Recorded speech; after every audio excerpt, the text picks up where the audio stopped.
Okay, I'll not teach, I'll talk about ayaw as the imperative again with two more ways that you can express ayaw and that ayaw can be expressed in the manner of. And this time, these are a little less common expressions to use IO, but IO also functions with these affixes. Although you will come, even though they're not as commonly used as the other ones in the previous video, you will come across these from time to time. So it's still important to talk about these affixes and to understand how this construction with these affixes function, I guess, or work. Anyway, so we're gonna talk about ayaw plus the e. Remember the e prefix, right? And the ka. This one I haven't really talked about the ka plus a verb, all right? But there is a bigger topic with this ka, and I will talk about that in future videos, given time. All right. But let's talk about this E one. Remember how in the object focus that E is acting as an imperative, right? E, whether it's with the transitive or intransitive verb. Okay, remember that video? Yeah, that video. So keep that video in mind, okay, if you forgot. And it makes sense because ayaw is expresses an imperative as well in this sense, and E expresses the imperative well as this sense. So they both match and they both make sense. Just keep in mind the focus of this, right? Remember, it's an object focus, right? And it's considered a non-focus, so remember that. The next one is ka plus a verb. The ka prefix, I haven't really touched a lot of it, but we will, again, like as I said, we'll talk more about that in the future. Anyway, ka, just to give you an introduction, this ka plus any verb like that can indicate either abilitative, right, the short abilitative, or it can indicate an object focus, not an object focus, but a non-focus, sorry, a non-focus of nouns. It can be the noun form of a verb, right? But remember, in Cebuano, nouns can also act like verbs, just like adjectives, right? Yeah. So, if we get the noun form of the verb, we essentially make it into a verb with the ka in it. Go figure, right? But the important thing to get out of these two is that they're expressed in the non-focus. That's the thing I cannot stress enough. The non-focus. So think ergativity, the og and sa family of markers. Okay?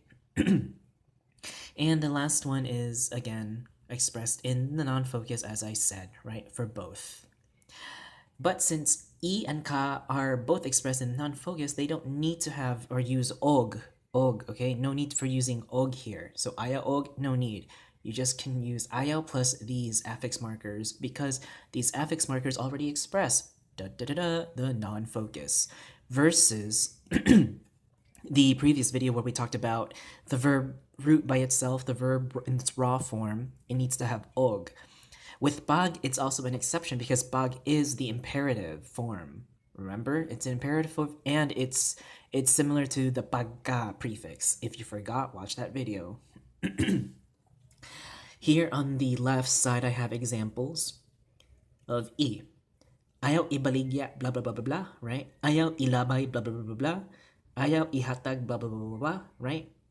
It's telling something, it's giving someone the instruction, a command, an imperative form, right? It's giving somebody, right, or someone, either you or you plural, right? Either you or you plural, that don't sell, don't verb, right? Don't verb, right? Don't verb, because that E expresses the imperative as well. So don't do throwing away, don't do selling away. Don't sell, don't throw, don't give, okay? And again, with the other video, the previous one, these, if you want to amplify and give further information and give more further detail, you can start adding on the clauses, right? So you can add linking on clauses, dependent clauses, and independent clauses with the nga or the sa or the ang or whatever you want, okay?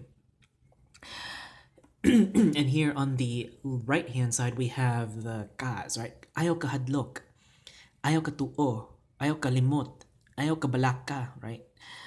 Don't be scared, don't believe, don't forget, don't worry, okay? Don't worry. The thing I want to explain about this ka too is that ka attaches to certain verbs. It's one of those reoccurring themes here, or the reoccurring motif, I guess, is that certain words take certain affixes, right? Certain affixes attached to certain words or verbs or whatever you want to call them, and ka is a part of that, okay? You can't attach ka to every single word you see and make it into ayaw. No. This is one of those with the exceptions that, oh, ka's gonna attach to certain verbs or words that take certain affixes, right? In these cases, these are the examples that actually do take ka or can take ka. Some of them can even take e, okay? So just keep that in mind, right? Not every verb is going to be expressed that way. But if you're going to use it this way, you don't need to use og. Notice how there's no og in here. The same way in the left side, there's no og used again. And as soon as you say this running phrase, this imperative negative phrase, then you can start adding on further information, right? Or amplifying information in detail. Down here, sorry. Down here we have, I want to talk to you about the little syntax, just a little preview of syntax before we actually get into talking of syntax. So here we have ayaw og buhata ka na. So notice how the word order is flexible. Ayaw ka na og buhata. Now in Cebuano, Cebuano favors a verb subject object, as you know, so keep it in that kind of favorability for the language. However, the word order we know is flexible as long as whatever is being marked in what case is is being marked with it. It's not being separated. This works the same way Latin and other languages that have cases, right? They can be flexible. Like German, word order can be flexible. Hungarian and Finnish word order can be flexible. Cebuano word order can be flexible as long as the cases and the markings are being marked and whatnot. So here we have our og buhata. Remember that o goes with the buhata because that a at the end expresses a what? Imperative of an object. And what is our object? Kana, which is that. You can also say na, remember, but I wanted to show the full form. So, and kana is written in the what? The absolutive, right? It's written in the absolutive, and we have to use the absolutive case because why? It is our focus. What's the non-focus? The doing it, right? Stop doing it. Don't do that. Don't do that. Ayaw buhata ka na. Don't that do. Okay? Ayaw ka na og buhata. See, it's flexible. And that's one of the things we're going to talk about in syntax in the future videos, okay? Here on the right side is one last one that I want to talk about when you're adding a subject pronoun. And this subject pronoun is nimo.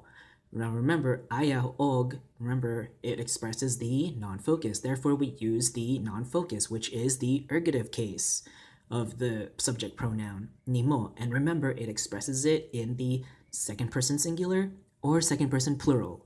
So in this case, it's second person singular, nimo, right? So we have, ayaw nimo buhata ka na. Don't you do that. Don't you do that, okay? But we can also switch it around, right? And remember, nimo and og can be conjuncted together, nimog, right? That's why I put them like that, nimog, right? Ayaw buhata nimog ka na. Still works the same way, ayaw buhata nimog ka na, because again, we have the non-focuses with the non-focuses and the focus with the focus, which is the absolutive case by itself. And here it works because all of these are jumbled up. We have all of the non-focuses together and the focus in by itself isolated. Ayaw ka na og buhatan nimo. Don't that you do, huh? Don't do that. So don't that you dare do, or I guess you do. So, and look, we can even take it a step further. If I didn't want to put nimo after buhata and I want to put it before buhata, it works fine too. But remember, you have to take out that na and keep it imo, and you have to use the nga ligature. So imong, right? Ayaw ka na og imong buhata. See? It works.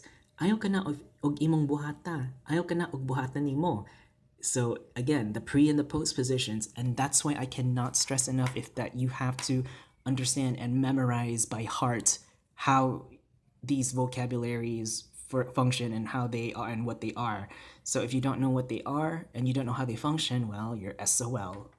All right? So I hope this can give you a better insight of ayaw as we move on to our next one, okay?